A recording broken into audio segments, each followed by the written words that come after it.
de cada casa. Muy buenas noches y un saludo cordial. Aquí estamos, lo mejor de cada casa, una semana más. Nos gusta sobre todo conversar con la persona invitada, conocer su trayectoria, de dónde viene, dónde está, ya sabemos que es Marbella, hacia dónde va, a qué se dedica, a qué dedica su tiempo libre, decía la canción de José Luis Perales. Bueno, hoy tenemos a un invitado especial, Ángel Álvarez, que antes de empezar el programa comentábamos que tiene el mismo nombre de un famoso locutor radiofónico especialista en música, Ángel Álvarez, que era también piloto aéreo. Pero este Ángel Álvarez que nos visita hoy es vicepresidente del Instituto Cultural Fernando el Católico, que lleva ya unos cuantos años con una actividad cultural importante en Marbella, es egiptólogo, en fin, una persona que vamos a ir descubriendo. Ángel, bienvenido. Muchas gracias. Y gracias por venir a esto, que en apariencia alguien dice, esto es someterme a un tercer grado. No, esto es una charla. ¿De dónde vienes tú, Ángel? Bueno, yo soy madrileño.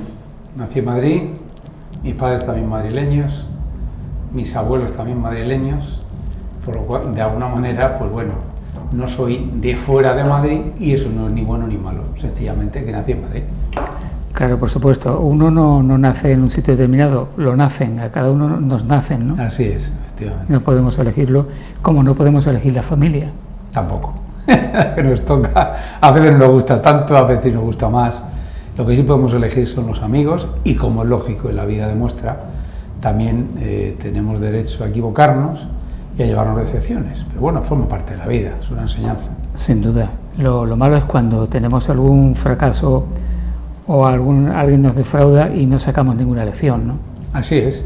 Siempre se dice, es un tópico, yo creo, lo de que siempre se sacan lecciones de todo. Yo creo que hasta cierto punto. Hay ocasiones en las que has perdido el tiempo, te has llevado una gran decepción, o la otra persona contigo. Entonces así. Y realmente lo analizas fríamente luego y no ha habido nada positivo ni has obtenido ninguna enseñanza. Sencillamente que te has equivocado. Bueno, ya has aprendido que te has equivocado y que has perdido el tiempo. Bueno. Alguna enseñanza.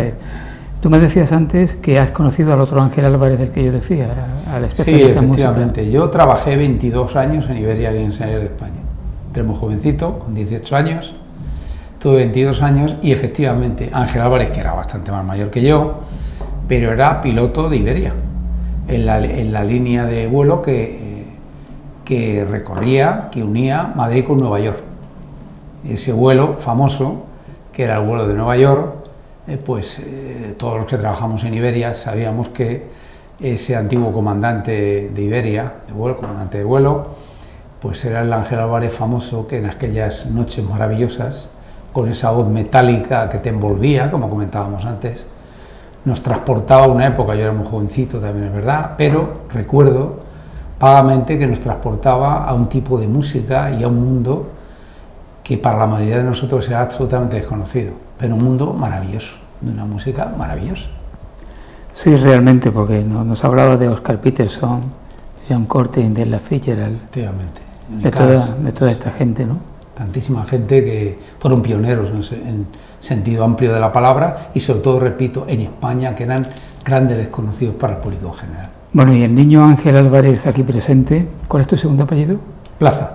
Plaza. El niño Ángel Álvarez Plaza, ¿cómo era? Bueno, pues el niño Ángel Álvarez Plaza era un poquito rebelde, pero un poquito, tampoco demasiado. Falleció mi padre cuando yo tenía 9 años, eso creó un problema, como es lógico, con esa edad. Mi madre viuda, soy hijo único. Entonces, pero bueno, no dejó de ser un trauma importante. Mi padre murió con 32 años nada más. Entonces, claro, un crío casi, como se suele decir. Y bueno, pues eso marca tu vida de alguna manera. Es verdad que siempre el cariño de mi madre y de mis seres más allegados, pues cubrieron ampliamente y satisfactoriamente los años de ese niño Ángel Álvarez, en el que ya fue mezclando con los estudios incipientes. No fui un gran estudiante, tengo que decirlo, no era algo lo que sobresalía especialmente, excepto en 3 materias que siempre se me daban bien. Una era la historia. Está clarísimo. El latín, la historia y geografía, que se decía entonces. Eran 3 asignaturas, también la literatura, pero sobre todo las 3 primeras se me daban bien de una manera, bueno, natural, sin estudiar en exceso. Y ahí ya va viendo uno que la personalidad de ese niño iba a ir por unos derroteros. ¿Y en qué colegios estudias? Bueno, pues yo estudié allí en el colegio, estuve en el instituto, primero en el colegio, que es el Colegio Perú, en el barrio al que yo pertenecía, cerca del Puente de Toledo, que es donde yo nací, muy cerca del río Manzanares, donde yo nací. Yo soy de ese barrio, del Puente de Toledo, y de la Virgen de la Paloma, de donde dicen los castizos, de Madrid. Yo soy del barrio de la Virgen de la Paloma. La Virgen de la Paloma es la Virgen popular para los madrileños. Y luego está nuestra patrona oficial, que es la Almudena. Pero la popular, la de las Vistillas, esa es la de la Revoltosa, la de los chulapos y chulapas, es la Virgen de la Paloma. No solo, pero esencialmente la Virgen de la Paloma. Y luego de este colegio que comento, pues ya fui a estudiar el bachillerato, lo hice en dos institutos, en el San Isidro, en el Instituto San Isidro y en el Cardenal Cisneros, muy pegado a la catedral, antigua catedral de Madrid, que era la Colegiata de San Isidro. Ahí es donde yo estudié el bachillerato. ¿Y vas a la universidad? Y a partir de ahí doy el salto a la universidad, el cual fue truncado en cierta medida porque, bueno, digamos que cuando yo empezaba el tercer año, comenzado el tercer año universitario, evidentemente geografía e historia, que es lo lógico en mi caso, porque es lo que me atraía, pero bueno, me dedico a otros menesteres que obligan de alguna manera a escoger, a decidir, y la vida pues ya te demuestra con el tiempo si te equivocaste o acertaste. Vamos a dejarlo ahí en un término medio, si acerté o me equivoqué. Evidentemente los casi 3 años o 2 años y medio de la universidad fueron muy gratificantes porque estaba estudiando lo que me gustaba.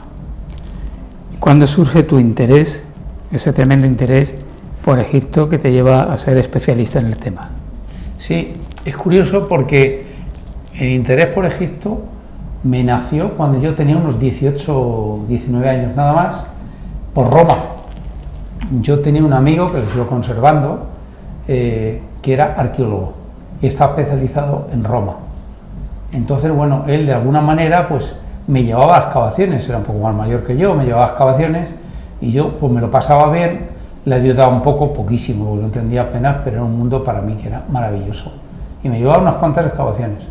Entonces, a partir de este mundo sobre la romanización en Hispania, pues ya con 19 años hice un cursillo, me acuerdo, de 1 mes y medio, hace ya muchos años, en el Museo Arqueológico Nacional. En ese interín, en el Museo Arqueológico Nacional, me encuentro con 19 años escasos que se va a constituir la Asociación Española de Amigos del Museo Arqueológico Nacional, que entonces era algo muy incipiente, pero bueno, es lo que había entonces. Y yo con 19 años pues me dio por meterme ahí, y a partir de ahí pues formé parte de este instituto, conservo hasta más el librito fundacional de entonces, casi todos eran profesores, algunos hasta doctores en arqueología, en historia. Yo me encontré, me miraban todos como diciendo, ¿y este crío tan joven que hace aquí? Bueno, ahí me metí. Y a partir de aquí, recuerdo que en una de las conferencias que se organizaron, me presentaron a un egiptólogo, que eso me sonó a mí absolutamente a chino, lo de egiptólogo. ¿Esto qué es? ¿Egiptólogo? ¿Será de Egipto? ¿Esto qué es? Ya me explicaron, me le presentaron, y aunque me veo muy joven, jovencísimo, entonces la gente joven, tan joven, no solía aparecer en estos eventos. Pues a ti te podría interesar Egipto, y no tengo ni idea. ¿Eso qué es de Egipto? Sí, esto es esto. Bueno, pues a partir de aquí me invitó a una conferencia sobre Egipto, y debo decir que ya Egipto, como se suele decir, me enamoró. Las famosas historietas que hay, leyendas sobre el mosquito del Nilo, yo creo que a mí me inoculó, porque desde entonces me quedé enganchado con el mundo de Egipto, efectivamente. Y has ido a Egipto un montón de veces, ¿no? Pues sí, he estado ya 5 veces, he tenido la suerte. Creo que no dentro de mucho tiempo, pues seguramente iré por 6ª vez. Claro, porque en los últimos años ir a Egipto ha sido complicado, ¿no? Sí, es complicado y desaconsejable, porque realmente, vamos a ver, la situación, si bien en el mundo, digamos, civilizado, entre comillas, y no es que Egipto no lo sea, que voy a matizarlo, pero la problemática que hemos estado viviendo ha sido tremenda, parece que la vamos dejando atrás lentamente, pero digamos que en otras partes del planeta los medios, la vacunación, lentísimo, en lugares un poco recónditos, alejados de las grandes capitales, eso lo de las vacunas es algo muy escaso. Egipto evidentemente no es un país tercermundista, ni muchísimo menos, pero tiene carencias importantes. Entonces es aconsejable el viajar, los vuelos de ciertas horas hay que tener cuidado, las concentraciones, todo poco a poco se va relajando y eso es muy positivo, pero luego de 3 meses o 4 hacia atrás era desaconsejable en todos los sentidos y se ha visto a nivel mundial, y Egipto no iba a ser una excepción. Bueno, y anteriormente al asunto de la pandemia, también el tema del terrorismo, hecho para atrás en la situación política. Tremendo. Yo uno de los viajes que estuve, pues a los 3 meses de ese viaje, podía haber sido al mes o desgraciadamente en el mismo momento, hubo un gran atentado terrorista precisamente en lo que fue el gran templo de la reina Hatshepsut. Estuve allí visitándolo como 3 meses antes y allí mataron a 58 turistas. Aquello fue tremendo, le estaban esperando, asaltaron los autocares, fue terrible. Y además que es un hecho que tratar de minusvalorar la importancia, ocultarlo, no resuelve el problema. Además tiene derecho todo el que va a viajar, sea donde sea, tiene derecho a conocer la realidad. No se puede engañar a la gente exclusivamente porque ingresen dinero, si sea bueno el turismo, para los nacionales de ese país, que me parece muy legítimo. Además, cualquier viajero o turista tiene el derecho a valorar los riesgos y asumir la cantidad que quiera, ¿no? Entonces, y hay más problemas que surgen, a lo mejor no tan grandes en otras partes de Egipto, muy minoritarios, pero que suelen ser siempre objetivo los cristianos coptos. Los cristianos coptos son atacados no tan excepcionalmente como nos pensamos en lugares recónditos de Egipto por el simple hecho de ser cristianos. Y además quiero aprovechar para decir que los cristianos coptos son los descendientes directos de los antiguos egipcios, porque los egipcios actuales, repito, no es ni bueno ni malo, pero es un hecho objetivo que está ahí. Los egipcios actuales, la mayoría descienden de los árabes que llegando del desierto de Arabia invadieron Egipto y sustituyeron por las buenas o por las malas a la población que había, que eran los cristianos coptos, cristianizados con Roma y que descendían de los egipcios históricos. Y seguramente si valoramos el tiempo que estuvo vigente el imperio o la civilización egipcia, debe ser la que más tiempo ha estado, o de las que más, por lo menos. Sí, como has comentado, que a mí me gusta siempre decir civilización egipcia. Yo sé que el imperio se dice habitualmente, no, pero yo puedo caer alguna vez en Pero el concepto de civilización egipcia es la que se utiliza en la universidad. Es que realmente es así, es la civilización. Lo que pasa es que muchas veces, incluso cuando dividimos imperio antiguo, medio y nuevo, bueno, pues de alguna manera describimos los 3 periodos esenciales, no exclusivos. Sí, estamos hablando de una... Y decimos imperio, pero es que el concepto de imperio... Estamos hablando de una división política, y cuando hablamos de civilización hablamos de mucho más. Muchísimo más, claro. La civilización egipcia, pensemos que como tal, como civilización, es un mínimo de 3.000 años. Y hay 2.000 años, 2.000 años en el que se va conformando la civilización específica, pero vamos, podemos hablar 3.000 años que finalizarían con el momento en que Roma convierte a Egipto en una colonia y deja de ser ya un reino. Que ya se ha encargado el cine de explotarlo bien. Sí, sí, en general positivamente, pero con grandes errores que, claro, con la perspectiva del tiempo somos todos muy críticos y ya todo el mundo ha ido aprendiendo mucho y se permite criticar, pero hay películas como por ejemplo la de los 10 mandamientos, que en su época, en el contexto de su época, pues fue un mundo que acercó al ciudadano medio, que no tiene la posibilidad de hoy en día, que no existía ni YouTube, ni existían las plataformas, ni nada de esto. Entonces, en aquella época era el cine. Y lo que pasa es que, bueno, pues tópicos como los esclavos, todo esto que no existieron. Los esclavos no construyeron ninguna pirámide. Imitando el título de una famosa película, ¿qué hace un chico como tú en un lugar como Marbella? Bueno, pues en Marbella, digamos que por circunstancias de mi vida personal, hace 12 años vine a vivir a Marbella y aquí estoy. Y ya me considero un marbellí marbellense, lo más integrado posible, porque todas las sociedades, todas las ciudades, pueblos, villas, tienen sus peculiaridades. Una vez cuesta más adaptarse, otra vez menos. También depende de la persona, de nuestra propia personalidad, que nos cueste más o menos el integrarnos. Pero digamos que Marbella es una sociedad peculiar, y como peculiar que es, pues tiene uno que adaptarse a esa sociedad, en mi opinión, que es muy poliédrica, la sociedad de Marbella. No es fácil, y aquí estoy.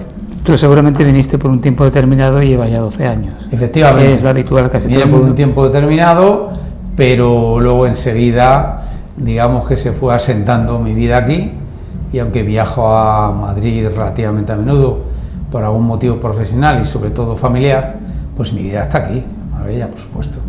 ¿Qué fue lo que a ti te llamó la atención más, que te sorprendió más cuando tú llegaste a Marbella en aquel momento? Lo que más me sorprendió, las diferentes Marbellas, que a día de hoy todavía voy escudriñando para poco a poco ir diferenciando, porque yo pensé al principio que había una sola Marbella. Sé que es un tópico, pero también tiene que pensar el marbellí muchas veces, que cuando se hablan de Marbella de personas que no viven aquí, como si alguien se pone a hablar de un pueblo de Toledo, por decir algo,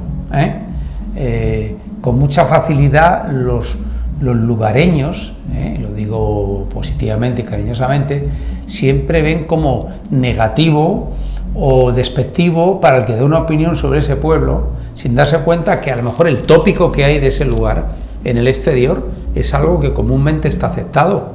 Entonces, una cosa es que les animamos a conocernos para saber lo que somos, eso sí, pero no se puede despectivamente decir, claro, como no tienen ni idea, pero yo diría, ¿y cuánta gente conoce a lo mejor el pueblo de Cebolla? Claro. En Toledo, pues muy poca gente. Bueno, no pasa nada. ¿Lo suyo es ir a verlo? Pues sí, pero mire usted, si no hay nunca Marbella, es lo que hay. Entonces, esas diferentes Marbellas, cuando yo vine, tenía la idea de una sola Marbella. La Marbella que, con aspectos para mí más negativos que positivos, durante una época de España bastante oscura y afortunadamente yo creo que superada, se transmitió a nivel nacional. Eso es un hecho que el marbellí no debe olvidar. Se transmitió una imagen que el de fuera tampoco tenía mucha culpa. Se vendía por los medios una imagen de lo que estaba sucediendo y es lo que nos quedó a muchísimas personas. Cuando llegas aquí te das cuenta que no hay una sola Marbella, que ya hay como mínimo 2 y con el tiempo hasta 3. Pero de entrada, yo no vine por eso, pero lo que está claro es que es la imagen que traes, ese tópico, y luego vas descubriendo evidentemente las grandes diferencias que hay, que son muchas, muchas. Por supuesto, y además hay la Marbella del lujo, pero también hay la Marbella de obrera, por así decirlo, ¿no? Claro, y yo diría que hay otra Marbella también intermedia, es decir, sí, está claro. La Marbella obrera, la gente más del pueblo, no en el sentido político, sino en el sentido, como un hecho objetivo de la gente que ha nacido aquí, o que lleva ya toda su vida aquí, porque ya sabemos lo de que el hombre no es de donde nace, sino de donde pase, y que una persona puede haber nacido en un lugar, pero llevar tantos años de su vida en otro, que se siente de ese lugar. Entonces no se trata, lo dice una persona como yo de Madrid, donde estamos acostumbrados siempre a lo largo de nuestra historia a recibir miles y miles de personas de distintos puntos de la geografía nacional, y nunca nos ha preocupado de dónde era el que venía. ¿Es buena persona? Sí. ¿Es una persona con unos principios básicos mínimos de conveniencia? Sí. Eso es lo importante. ¿Qué más da el lugar de nacimiento? Ángel, tú eres vicepresidente del Instituto Fernando el Católico. El presidente es Antonio Díaz Aroca. Así es. Conocido también como Eduardo Díaz Aroca. Así es. Porque tiene los dos, profesor. Los dos nombres. ¿Cuándo surgió el Instituto Fernando el Católico? ¿De dónde viene la atracción por el rey Fernando? Bueno, digamos que si bien mi pasión esencial es por el mundo de la egiptología, ya hace años, diríamos que como unos 8 o 10 años, pues comencé a dedicar mucho tiempo en mis estudios, en mis análisis, en mis viajes al mundo medieval. Y entonces, a través de ese mundo medieval, pues llegó un momento en que vas avanzando cronológicamente, y descubrí, entre comillas lo descubrí lógicamente, la época previa incluso a la llegada de los reyes católicos en sus respectivos reinos. Me empecé a interesar cada vez más, comencé a consultar, a leer, a investigar el máximo posible, y me atrajo muchísimo. Entonces, cuando llego a Marbella, lleva tiempo mascullando la posibilidad de formar una asociación de esa índole, centrada no exclusivamente, pero sí esencialmente, digamos que a partir del siglo XII o XIII aproximadamente, de nuestra historia. Se lo propuse a una serie de personas, entre las que se encontraba don Antonio Díaz Aroca, nuestro actual presidente, conocido por todo el mundo por ser un gran otorrino y una excelente persona, añado yo. Y bueno, le gustó la idea, le propuse formar parte de un equipo que estaba configurando, le encantó y le sorprendió más que le hice la propuesta de ser presidente de esa primera junta directiva. Le sorprendió, pero aceptó. Fue un acierto por parte de él y por parte nuestra también el proponérselo. Y bueno, pues a partir de ahí, el año que viene, si todo va como queremos, que yo creo que sí, cumpliremos nuestro quinto aniversario del nacimiento. 5 años han pasado. 5 años, sí, han pasado ya 5 años. Recuerdo que fue una tarde han pasado rápido, en el sí. Hospital Real de la Misericordia. Así es, efectivamente. Pero no me parecía que hacía tanto tiempo. 5 años cumplimos el año que viene, sí. Bueno. Entonces intentamos llevar a cabo un acto importante coincidiendo más o menos con las fechas. Estamos en negociaciones con el ayuntamiento para ver si colabora en algo que creemos que es muy bueno y muy digno lo que pretendemos para Marbella, no solo para el año que viene, sino para el futuro. Y si conseguimos llegar a un acuerdo, pues creo que será muy bueno para todo el mundo, sobre todo para el mundo de la cultura y de la historia. El público en general conoce las representaciones, creo que fueron 2 años, sí. La recreación histórica de la toma de Marbella o las capitulaciones de Marbella en 1485, sí. Parte de nuestra historia, correcto, que se conmemora todos los años, pero que no se había hecho una representación, digamos, teatral, por así decirlo, en la calle, una recreación histórica. ¿Cómo se os ocurrió esa idea? Bueno, pues cuando se crea el instituto, cuando nos constituimos como tal, el proyecto estaba basado en 3 patas esenciales. Una era la recreación histórica de la toma de Marbella por parte del Rey Fernando el Católico, con esas capitulaciones que ha comentado. La otra era un ciclo de conferencias permanentemente, hacer cultura en definitiva, pero sobre todo un tipo de conferencias, como decimos siempre, que sean de un perfil medio, no en la calidad, en el contenido, pero sí en la manera de llegar al público. O sea, nosotros creemos que en general muchas veces las conferencias, no todas, muchas conferencias adolecen de que tienen una gran calidad técnica, científica, pero que cuando van personas interesadas en la historia, por ejemplo, pero que no tienen unos fundamentos básicos culturales importantes, universitarios, similares, no entienden muchas de las cosas que se plantean. Y nosotros creíamos que hay que darle un perfil medio para que cualquier persona que va a una conferencia entienda todo lo que se está explicando y se está transmitiendo por parte de, bien sea un profesor, un catedrático, un experto, da exactamente igual.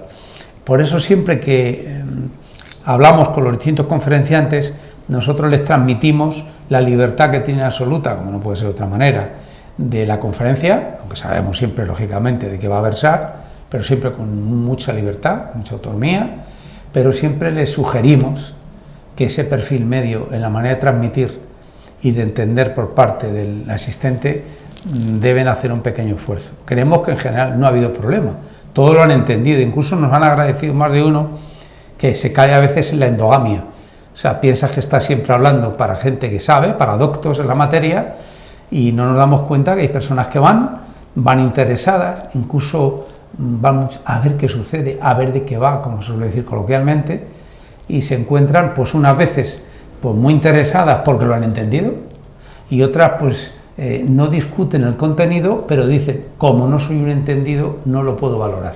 Eso es lo que nosotros pretendemos, ese sesgo es el que queremos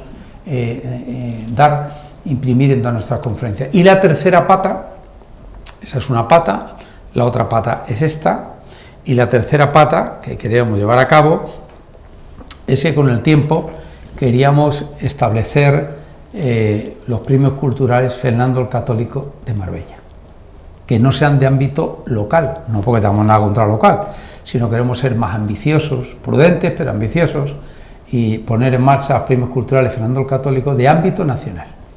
que las personas que puedan ser premiadas por su trayectoria u obra, da igual de donde sean, pueden ser de Marbella, pueden ser de Bilbao, de Valencia o de donde sea, porque la cultura en definitiva no se puede comprimir en unas fronteras concretas. Entonces, sí, además ese tipo de actos tienen también una trascendencia de promoción de Marbella, incluso, ¿no? Claro, positivo para Marbella.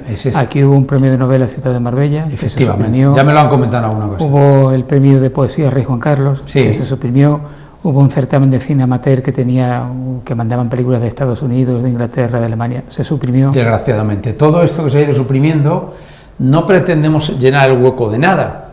Lo que pretendemos es imprimir un sello diferente, que no es mejor.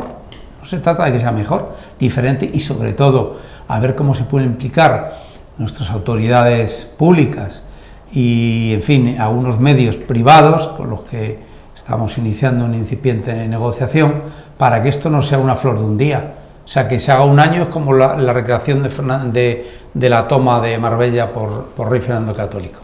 No se trata de que un año salga bien y al otro año regular y el tercero nos olvidemos, no. Nosotros tenemos previsto la tercera recreación en junio del 2022. Lo tenemos ya previsto, estamos iniciando negociaciones. Ángel, aparte del componente espectáculo que tiene, entiendo que pretendéis también una función pedagógica. Así es que para nosotros es esencial.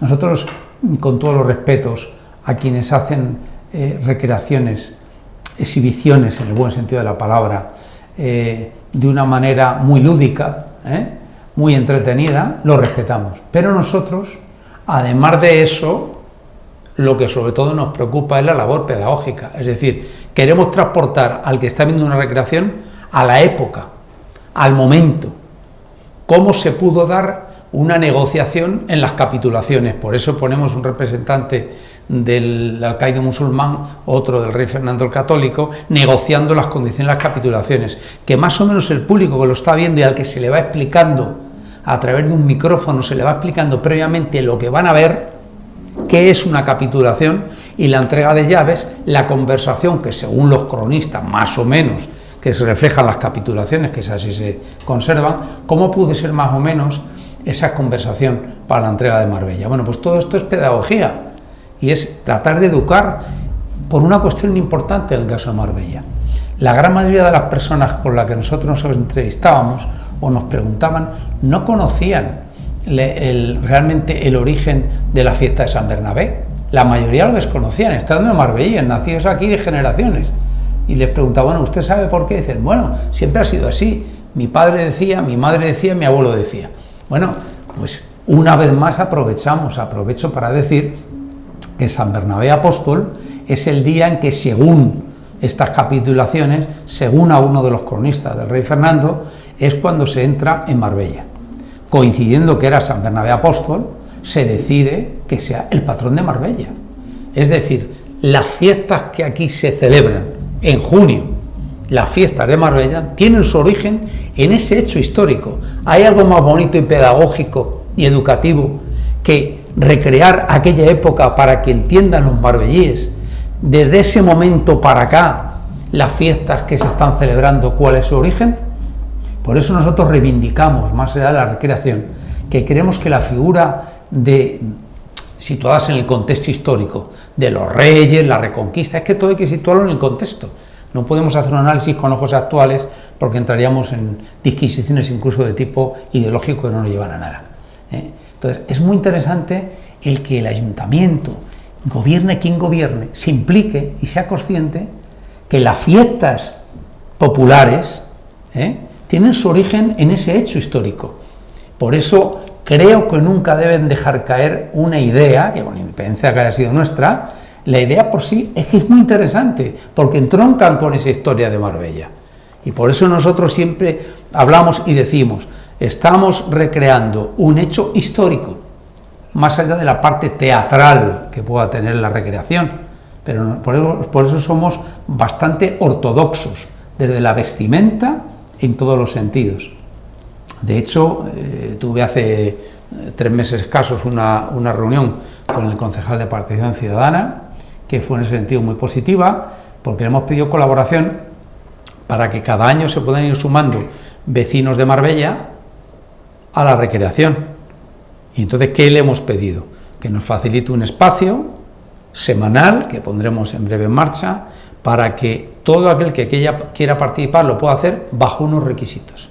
Y esos requisitos son esencialmente las formas, el comportamiento y la vestimenta. Entonces, todo esto forma parte de lo mismo. Tú has dicho antes, conferencias en un lenguaje asequible, divulgativo, sin demasiados tecnicismos, con los datos precisos, no abrumando. Y en este sentido, yo cuando voy a una conferencia y veo que el conferenciante saca unos cuantos folios y empieza a leer, me echo a temblar. Pues tengo la experiencia de una conferencia sobre los templarios, que es un tema que me interesaba mucho. El señor dio una conferencia de casi hora y media, absolutamente leída, abrumando con datos, y fue soporífera. Poco después fui a una de Juan Eslava Galán sobre el mismo asunto, sin ningún papel, incluso con datos de humor, maravilloso. Porque claro, uno necesita que le cuenten las cosas de manera amena. Claro. Y creo que eso realmente es importante. Y esto lo complemento con una de las últimas conferencias que organizasteis con Miguel Vila, el arqueólogo que está dirigiendo las excavaciones del Hotel La Fonda, que fue magnífico, con una masiva afluencia de público, con fotografías, que duró lo que tenía que durar y donde habló de un montón de cosas muy interesantes. Efectivamente, Miguel, que también habíamos hablado con él, don Miguel Vila, pues efectivamente a nosotros siempre nos preocupa, por supuesto, la comunicación, sobre todo la calidad y el contenido de la conferencia, pero si la calidad es muy buena, el contenido es muy bueno y el conferenciante se pierde en datos que son reales, auténticos, pero muy técnicos y abruma con datos en exceso, desde el punto de vista arqueológico en este caso, pues nos vamos a encontrar que mucho público que quiere ver una parte de su historia de Marbella se encuentra con una cantidad de datos que le empiezas a hablar de tecnicismos, objetos que se van encontrando, utilizan mucho palabras técnicas para describir restos arqueológicos que se han encontrado y no te entiende muchísima gente. Con lo cual es una sensación que le da, dice, está bonito, pero hay muchas cosas que no me he enterado qué es. Bueno, eso, yo no digo que sea fácil, pero muchas veces yo creo que los profesionales, por lo que he dicho, se meten en su mundo endogámico, en el que no se dan cuenta que no están en un congreso. Tú vas a un congreso de arqueología, lees tu ponencia, defiendes tu ponencia, des una exposición y estás hablando entre personas que son del mismo ámbito, que entienden absolutamente todo lo que estás exponiendo. Ahí perfecto, pero hay que descender. Uno de los conferenciantes, de los primeros que trajimos hace 3 años, comentó públicamente, está mal que lo diga, el agradecimiento al instituto, no solo por la invitación, sino porque le hicimos una mera indicación. Por favor, este conocimiento que vos está a transmitir hoy, intente llevarlo a cabo en un lenguaje de una manera asequible, entendible para todos los presentes, sean o no especialistas. Y ella lo agradeció. Dice, y es verdad, nos metemos, ella venía de la Universidad de Málaga, dice, nos metemos en el despacho, hablamos solo con colegas continuamente, estamos consultando libros técnicos permanentemente y cuando tenemos que ir al ciudadano de a pie, que es nuestro objetivo, porque claro, si una persona sabe mucho, ese sabio que sabe mucho y no es capaz nunca de transmitir al ciudadano de a pie, al común de los mortales, su conocimiento, ¿para qué sirve? Para que él enriquezca mucho su interior, se eleve mucho el punto de vista de sabiduría, pero si el resto del mundo no se entera de eso, no disfruta, porque para mí, lo expuse el otro día y lo vuelvo a repetir, para mí el disfrutar de la sabiduría de una persona que es capaz de transmitir un conocimiento que tiene, eso para mí es una de las grandes maravillas del mundo, poder transmitir conocimiento y que sirva para enriquecer el interior de una persona. Ya sé que en un mundo como el actual, en que todo tiene que ver más con lo rápido, el consumo rápido, lo externo, lo que no deja huella, esto puede sonar un poco metafísico y pensar más de una persona que nos está viendo ahora que digamos que estoy un poco levitando, no es el caso. Lo pienso honestamente, creo que hace falta mucha mayor cultura y hace falta llegar al conocimiento. Y el conocimiento está en los libros. Y el que es experto en el conocimiento, que es lo que yo denomino un sabio, hay que aprovechar que lo pueda transmitir, pero tiene que saber transmitirlo, fundamental. Sorprende, Ángel, que las excavaciones, como esta que se está realizando en la fonda, no parta de iniciativa pública, sino que sean empresas privadas, porque la propiedad se encarga de hacer esa prospección, que es obligatoria, pero que parte, ya digo, de una iniciativa privada. Sí. Algo falla en nuestro país para que eso sea así, ¿no? Lo que falla es que en general, no hablamos de Marbella, hablamos en general, está claro. Lo que falla es que a las administraciones públicas en general le viene muy bien una parte de la historia, que una parte de la historia sea por iniciativa privada. No es malo, pero claro, no es malo cuando partimos de no solo del cumplimiento de la ley por parte del particular, sino la colaboración del particular. Porque el particular en concreto, los propietarios de la fonda actual, la ley les exige unas normas de obligado cumplimiento, unas catas de obligado cumplimiento. Ellos pueden haber hecho las catas, haber cumplido lo que dice la ley, y salvo algo extraordinario que hubiera aparecido, habrían cumplido, no han hecho nada incorrecto, se habían terminado, se había documentado, se habían tapado y ya está, y han cumplido. Sin embargo, en este caso se ha dado con unos propietarios que han tenido a bien darle más tiempo, con lo cual pérdida de dinero para ellos en su inversión. Cuanto más tarden en abrir, lógicamente sus ingresos son menores, pero también ha habido que invertir mucho dinero, porque pensemos que lo que se calculaba unos 6 meses, estamos en más de año y medio. Entonces, claro, ese dinero lo ha invertido la propiedad privada. El ayuntamiento no está obligado, ni aquí ni en ninguna parte. El ayuntamiento lo que está obligado, y España tiene, como muchos países, miles de yacimientos al aire libre que se sabe que están ahí, unos por desidia, que no dedican lo que tienen que dedicar, ayuntamientos, comunidades autónomas o gobierno central, y otros porque no tienen medios. Entonces, claro, si da la casualidad que alguien quiere construir ahí una fábrica en medio del campo y aparece un yacimiento, pues muy bien, le viene fenomenal al ayuntamiento, a la comunidad autónoma de turno, pero esa es la realidad. Y aquí es un ejemplo claro. Marbella no ha hecho nada diferente al resto de los municipios, pero el que sí lo ha hecho diferente ha sido la propiedad, que han creído en que merecía la pena continuar, y el propio director de las excavaciones, claro, Miguel Vilas, se quedó sorprendido de ver que lo no habitual aquí se ha convertido en algo excepcional, pero muy positivo. Y es que le han dicho, siga usted, si ve que esto merece la pena, continúe.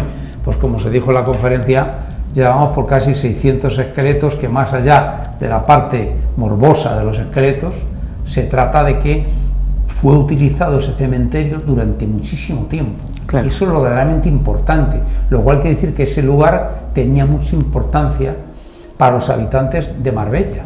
Y que aparece además pues los restos, o una iglesia con pinturas, sí, de San Sebastián. De San Sebastián, sí. Que se sabía que había existido, pero no se sabía dónde estaba exactamente. Sí, ya del siglo XVI. Y están los textos, en 1540 ya aparece. Claro, aquí puede haber también una interpretación, una postura bastante más prosaica de alguien que nos esté viendo y oyendo en este momento, que diga, bueno, en estos momentos donde hay cantidad de personas que están en estado precario, que no tienen casi para comer por el tema de la crisis que vivimos, pues lo mismo invertir en recuperar el pasado, pues es un poco como irse por las ramas, ¿no? Bueno, pero busquemos el lado positivo. Hay un grupo de arqueólogos muy importante, tanto in situ como en los laboratorios, que están trabajando, y que gracias a esta actuación, y que hay quien sufraga todo eso, son personas que están trabajando y están, claro, percibiendo sus salarios. Es decir, eso por un lado. Por otro lado, ¿cómo se mide en términos económicos lo positivo que es para la historia de Marbella conocer su pasado? ¿Se puede cuantificar? No se puede cuantificar.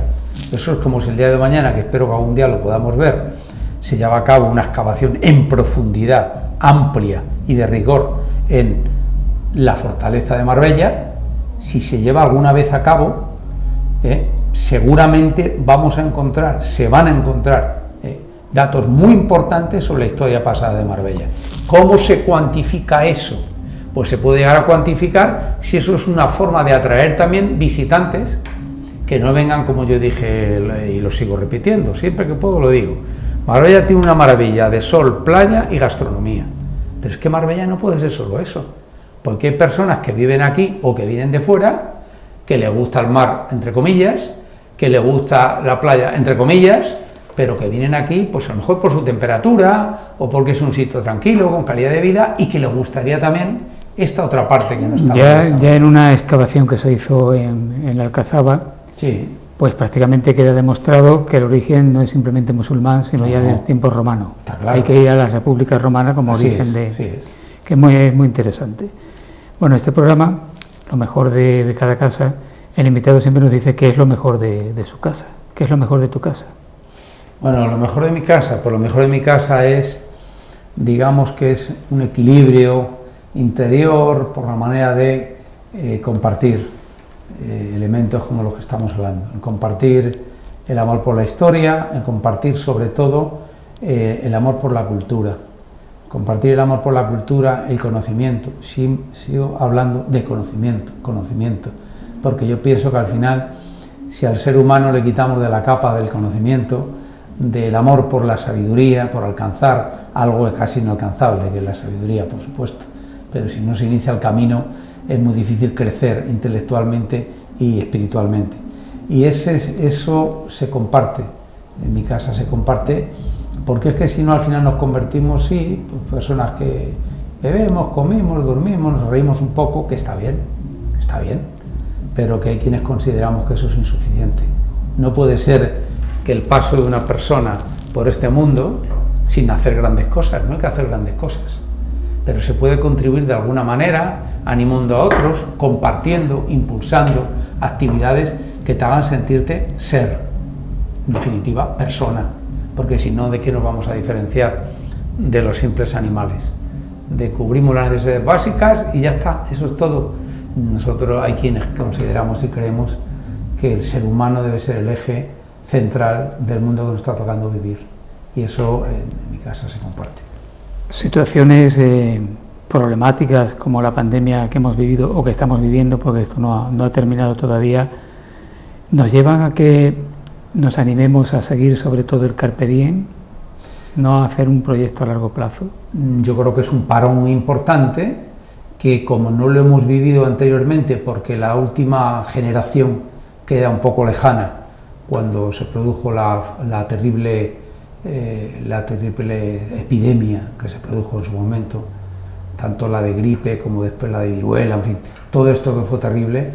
Claro, pensemos que murieron millones de personas. Yo comentaba el otro día, que muy anterior, comentaba en una tertulia que tuvimos en otro medio, que cuando en el siglo XIV se produce la peste europea, 1/3 de la población europea murió. Eso, imaginemos, salvando las distancias, lo terrible que tuvo que ser, sin medios de ningún tipo y sin conocimiento prácticamente del por qué se producía. Sobre todo porque en Europa había 75 millones de habitantes. Efectivamente. Entonces, imaginemos lo que son 25 millones de personas, lo que pudo suponer, no para esa generación, para muchas generaciones y algún siglo venidero. Pues ahora es un parón mucho más corto, pero yo creo que de alguna manera ha debido servir para que el ser humano se cuestione y se plantee cosas en la vida, lo que estaba comentando hace un momento, o sea, al darnos cuenta que es como un parón. Alguien nos ha puesto aquí una señal de stop, he dicho, bueno, paremos y antes de reanudar nuestro camino, pensemos, miremos para atrás lo que nos hemos dejado, lo que ha sucedido, cómo ha transformado la sociedad y a nosotros como personas, para darnos cuenta que de alguna manera no tiene que ver nada la enfermedad, sí tiene que ver la enfermedad, porque la forma de vida también influye mucho a veces. Fíjate que la gripe española o gripe americana, como yo le llamo, porque sí, es gripe americana, no española, pero bueno, se conoce de esa manera. Se dice en una horquilla amplísima, pero desde luego más de 50 millones de personas murieron. Hay quien dice que 80, otros que dicen que 100. Imposible medir. Pero bueno, más de 50 con seguridad. Actualmente en el COVID, en todo el mundo, hemos sobrepasado los 5 millones, que es realmente una cantidad muy significativa, pero en comparación uno dice, bueno, de alguna manera el mundo científico ha logrado triunfar relativamente sobre la pandemia, y es una catástrofe, pero podría haber sido doblemente catástrofe. Claro, pero además teniendo en cuenta también que ahora estamos casi camino de los 7.000 millones de habitantes, claro, en el planeta, y hace tantos años, estamos hablando de los años 20. Estamos hablando de la mitad. Pensemos que estábamos hablando de 3.000 y pico, no llegábamos a 4.000 millones de habitantes. Entonces, situado en ese contexto, pues imaginemos los 50 millones de muertos, es como si ahora se hubieran producido, pues digamos, 9, 10 millones por la pandemia.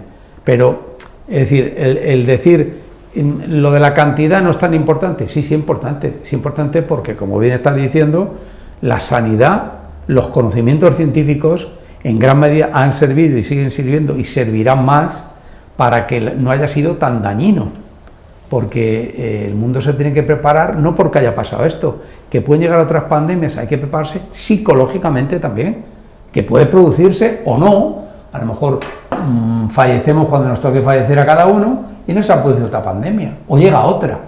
Esto para mí es que la ayuda, entre comillas, psicológica, y la enseñanza psicológica que debemos extraer no se nos debe olvidar nunca.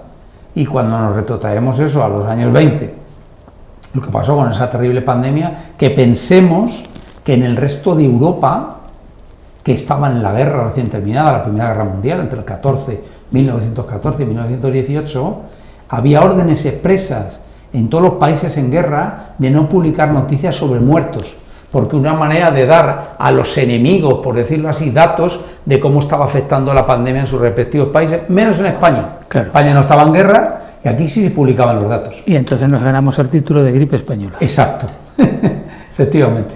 Un libro que... Otra parte de la leyenda negra también. Un libro que te haya marcado. Sin lugar a dudas, el libro que más me ha marcado a mí, El nombre de la rosa. Me ha marcado absolutamente. Es un libro impresionante. Lo he leído 3 veces y la película, tengo además una película especial, una edición especial, que sacó unos grandes almacenes en su momento, con un estuche metálico de la primera película que salió de El nombre de la rosa. Lo he visto ya, he perdido la cuenta, porque me parece impresionante no solo la coreografía, que lo es lo que decía antes de la recreación de aquí, de la entrada del Rey Fernando. Es que es muy importante para tú situarte, trasladarte, es como si fueras en el tiempo hacia atrás, la coreografía, la vestimenta, todo, los gestos, ahí está la calidad de los actores, lógicamente, todo, hasta la trama, tiene que tener coherencia, para que tú consigas respirar el aire, el clima de la película o del libro. Y además cuando uno lee el libro, dice, bueno, qué difícil es adaptar al cine esta novela. Y qué bien adaptada está en la obra de Jacques Annaud, con Sean Connery, que era el protagonista, y Christian Slater, que era el novicio, ¿no? Así es. Y realmente es lo que tú dices, la atmósfera está captada a la perfección. Perfectamente. Lees el libro y te traslada, lo estás viviendo según pasan las páginas, pero es que ves la película y estás transportado, parece que estás en una ventana viendo cómo se están produciendo los hechos, están pasando los personajes. Y eso es muy difícil. Coinciden además los expertos en cine. Lo difícil que es conseguir eso. Casi todo el mundo dice, el libro es una maravilla, pero la película deja mucho que desear. Bueno, en este caso coinciden, en general los especialistas, que no ha sido así. Esa película a mí me marcó muchísimo. Y cuando era un niño, casi entrando en la pubertad, me marcó Oliver Twist. Oliver Twist, debo decir que fue el primer libro que yo leí. Y me marcó no por ser el primero, sino por el personaje y una sociedad que yo no comprendía entonces, con esa edad cuando lo leí, que existía realmente, y qué bien se plasma en el libro la sociedad, que cuando tuve más edad y lo volví a leer, qué bien se plasmó esa película, ese libro, a mí como ese jovencillo ya en ciernes, me encantó. Y luego ya, pues con otra edad, repito, El nombre de la rosa, hay muchos libros, pero para mí ese me marcó, absolutamente. ¿Y una película? Una película, La lista de Schindler. La lista de Schindler me parece una película que reúne absolutamente todo, de lo bueno, lo mejor y lo peor que puede llegar a ser el ser humano. Lo mejor y lo peor. Para mí recopila. Y luego el sufrimiento, que el sufrimiento en el ser humano, que por mucho que digan es consustancial, el ser humano, algo de nuestra historia, forma parte de nuestra vida, Por mucho que digan, bueno, es que no tiene por qué ser. Bueno, lo de poder de ser es relativo, pero el que el ser humano está en la Tierra, desde allá por la prehistoria, ya sufrían. Y bueno, pues... Pero la sociedad actual no quiere ni oír hablar de sufrimiento. Pero es que forma parte de la vida. Ya, pero se oculta... ¿Por qué la sociedad, y ahora estamos viendo el ejemplo, el COVID? El COVID no se trata de estar todo el día machacando solo con datos del COVID, que médicos que están muy bien, es que también está la otra parte más cruda, más dura, que es el sufrimiento de los seres humanos, de los familiares que no han podido ir a un entierro, que no han podido compartir los últimos momentos. Todo eso es sufrimiento, forma parte de la vida, porque si uno sufre, que no es que esté bien, yo no digo que esté bien, pero es que es consustancial. Si uno llega a ver el sufrimiento, psicológicamente te hace prepararte mejor para las dificultades de la vida. La vida son dificultades, y es una de las cosas que la juventud en general no tiene interiorizado, porque se ha querido durante 1 o 2 generaciones evitarles dificultad, sufrimiento y problemas. ¿Qué pasa? Que llegan los problemas y como no están preparados ni psicológicamente, nadie les ha hablado ni de sufrimiento ni de esfuerzo. El esfuerzo para poder sacar unos estudios de gente que trabajaba todo el día y por la noche se preparaba sus carreras universitarias. Hoy en día ya los niños pueden pasar con 1 o 2 suspensos, no, es que estamos yendo a terapia porque está afectado, porque van a quedar 2 asignaturas. Bueno, oiga, pues mire usted, prepara a su hijo para aguantar, para sufrir, para luchar, para trabajar y para forzarse. Es que posiblemente Ángel se ha pasado del extremo del tenebroso valle de lágrimas del catolicismo al extremo contrario, claro, donde todo es jauja, hippie y felicidad. Todo es felicidad, todo es juventud. Y papá Estado, gobierne quien gobierne, da igual, papá Estado me tiene que resolver todos mis problemas.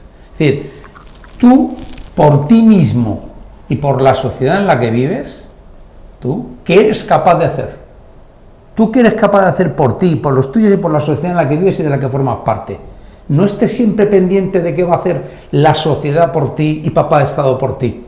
No puede ser. Eso suena a presidentes de Estados Unidos, ¿no? Claro, no, efectivamente, ya lo dijo en su momento quien lo dijo, alguien muchísimo más importante que yo, pero estaba transmitiendo una realidad a la que a la gente joven, a nuestros hijos, a nuestros hay que prepararlos inmediatamente. El esfuerzo no te va a asegurar el éxito, entre comillas, porque el éxito al final es relativo.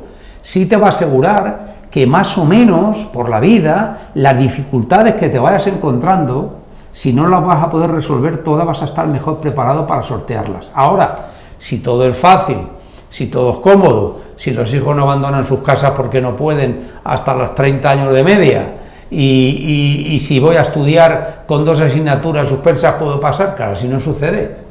¿Por qué tenemos en España, por ejemplo, 3 veces más ingenieros que en Alemania? Porque somos mucho más gente que los alemanes, son licenciados que en Alemania, somos más inteligentes, porque han analizado que la nación no puede asimilar esa cantidad de licenciados y que hacen falta gente preparada, formada en cantidad de oficios que están desapareciendo. Entonces, ese esfuerzo es lo que, en mi opinión, la sociedad española ha ido dejando de lado. ¿Cuál es la consecuencia? Pues que en general, no todos, claro, vamos teniendo una juventud que no está preparada ni desde el punto de vista de formación.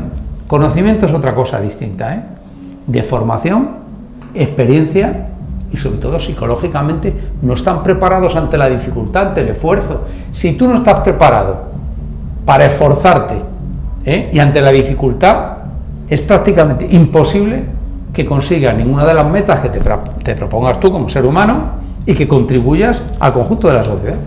Esta mañana me comentaban que está desapareciendo la profesión de panaderos porque nadie joven quiere meterse a trabajar de noche en las panaderías. Evidentemente, así es. Y los panaderos no tienen relevo. Claro, y si va usted, por ejemplo, a Mercamadrid, yo que soy de Madrid, el mayor mercado de frutas y pescados de España, y el más grande después del que hay en Japón, pues nos encontramos que allí todo el mundo empieza a trabajar a las 4 menos cuarto de la mañana. Eso es un mundo. Si alguien tiene oportunidad de ir a verlo, hay que madrugar, se puede ver. Bueno, pues veamos la media de edad. la media de edad no baja casi nada de los 45 o 50 años. La gente joven, lo del esfuerzo que estoy comentando permanentemente en esta parte de nuestra entrevista, o de este comentario, la edad, el esfuerzo, el sacrificio, hay que levantarse a las 3 para estar a las 4. Bueno, eso la mayoría de la gente joven no está por la labor. A mí tú me hablas de alguien de 45 años y lo considero jovencísimo. Sí, pero he dicho que de menos de 45 años no encuentra uno a nadie allí, cuando allí hay mucho esfuerzo físico, hay humedad, hay frío, hay trabajo, y entonces la gente joven evidentemente está más preparada físicamente. Pues normalmente esas personas, esos jóvenes, allí están desaparecidos. Trabajo cómodo, que no sea de mucho esfuerzo si puede ser, si no todos los fines de semana, aparte los fines de semana, y por supuesto un gran sueldo que me permita hacer todo lo que yo quiero. Claro, es que eso es muy difícil, ni en el país del maná, que se decía antes, se encuentra algo así. ¿Qué música le ponemos? ¿Cuál es tu música preferida? Pues hombre, a mí me gusta mucho Johnny Cash. Hombre, Johnny Cash, Prisión Fulson. Sí. Por ejemplo. La música country no me disgusta. Muy bien. Pero también me gustan mucho los cantos gregorianos. Muchísimo. Pues mira, yo muchas veces pongo canto gregoriano porque me relaja un montón. Así es, muchísimo. Y si no lo has hecho, que seguramente sí, porque eres un hombre ya muy, en fin, de amplio conocimiento y amplias vivencias, pues yo te animaría, si no lo has hecho, que vayas a pasar 8 o 10 días, si no has estado. No he estado todavía. En Silos. Ese es un plan que llevo mucho tiempo. Son benedictinos, pero también te puedes ir a San Pedro de Cardeña, donde fue enterrado el Cid Campeador y doña Jimena. ¿Te acuerdas que que son cistercienses, y allí 8 o 10 días puedes compartir, o no, si no quieres, la vida cotidiana con ellos, y si no quieres compartir. En los 90 los monjes de Santo Domingo de Silos publicaron un disco. Lo tengo. Que fue superventa. Lo tengo. Es un doble que le tengo, y sigo escuchándole cuando necesito, hasta para escribir a veces. Sí. Bueno, pues llevamos casi 1 hora. Ha pasado muy rápido. Se pasa rápidamente. Eso es bueno. Sí, porque se da frecuentemente en este programa que cuando le digo a las personas, pues vamos a estar 1 hora, me dicen, ¿1 hora y de qué vamos a hablar? Pues anda que no hay cosas de las que hablar. Te agradezco, Ángel, que hayas venido. A vosotros, encantado de haber venido, de colaborar en la medida posible. Mi modesta persona, y desde el Instituto, siempre que se nos requiera, estamos a vuestra entera disposición. Y además seguiremos la trayectoria del Instituto, que esperemos sea fructífera. Así esperamos, muchas gracias.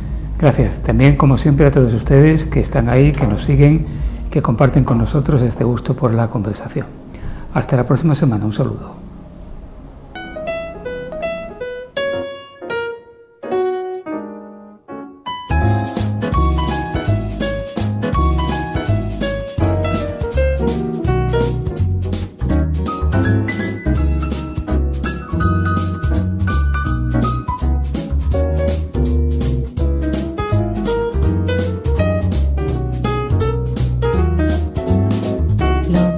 De cada casa.